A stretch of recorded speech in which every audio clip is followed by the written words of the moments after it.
Perhaps it is to date one of the more ironic aspects of this homily, one of the most ironic things that I've ever done as a priest, to preach this particular homily on YouTube. It is something that we all cling to, an ability to live vicariously, to live even voyeuristically, through letting others live for us. We love to watch. We watch and consume all sorts of media.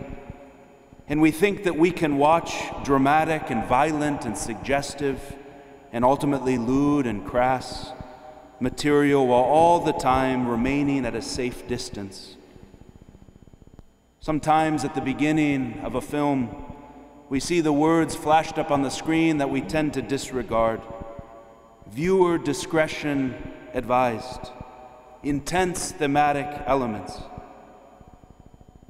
And if that discretion was ever advised, it is advised for the drama that we have just heard unfolded for us in the Passion according to St. Matthew. It is the greatest drama, the most intense drama, not of one age or moment or place, but of every age. And the staggering events of Holy Week, which have been already brought before us in Matthew's Passion, which will once again on Good Friday be brought before us in John's unforgettable Passion, brings us to the brink of the great drama that shook the world and shakes every heart down through the ages. We love that vicarious living, my brothers and sisters. We love the thought that perhaps the great drama is out there and I just have to tune into it. I just have to find the right video. I just have to find the right content, and then I will be able to see and to understand that my life is momentous. But this is not so. The great truth of the Passion of the Christ is that His drama becomes our drama, and our drama becomes His drama, in that the drama that we share together with the Christ, with the Messiah, with the one who was hailed as King, and at the very same time, just days and hours later, the one who was sold for 30 pieces of silver, that the great drama of the acceptance and the rejection of the Christ is not a drama that takes place out there, but is a drama that takes place in here, in our hearts and in our homes, in our workplaces and in our churches, on the city streets and throughout our neighborhood. We think that we can remain at a safe distance from the dramas that we prefer to watch, and our technologically savvy and sophisticated age that delights in film does the same thing that earlier ages did when they delighted in theater or in musicals or literature, or even singing and dancing and storytelling. All of these simple and very harmless pastimes indeed are ways that we stay distant from the drama, at a safe distance.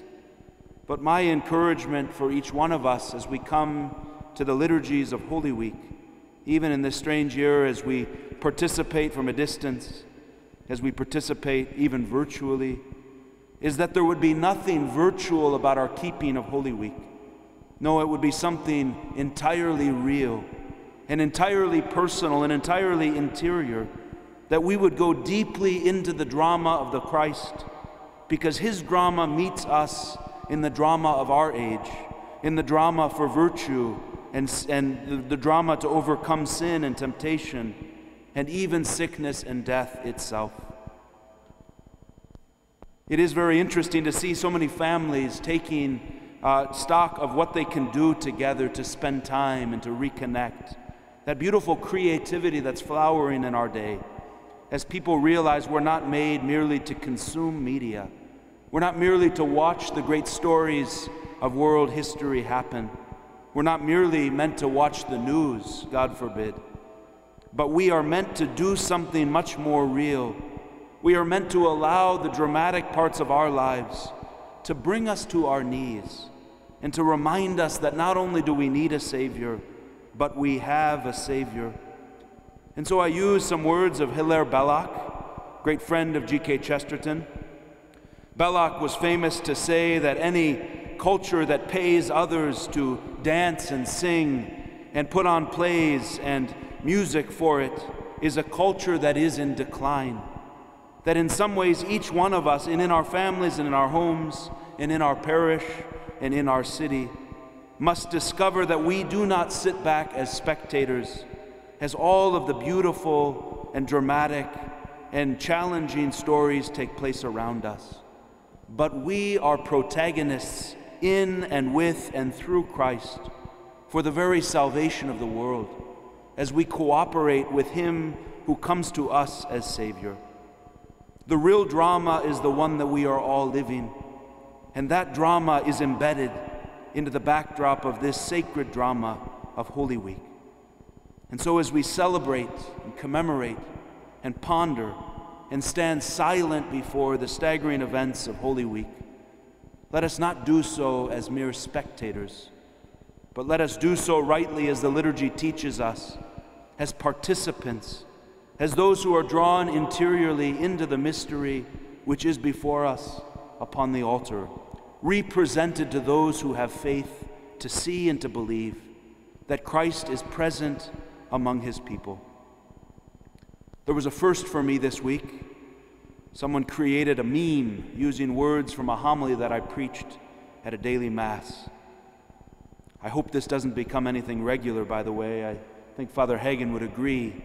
It's a scary thought to think about our words that might be shared in the context of a little daily Mass homily being posted as memes around on the internet. But the words seem fitting for me to conclude with, and maybe you'll see these in the coming days.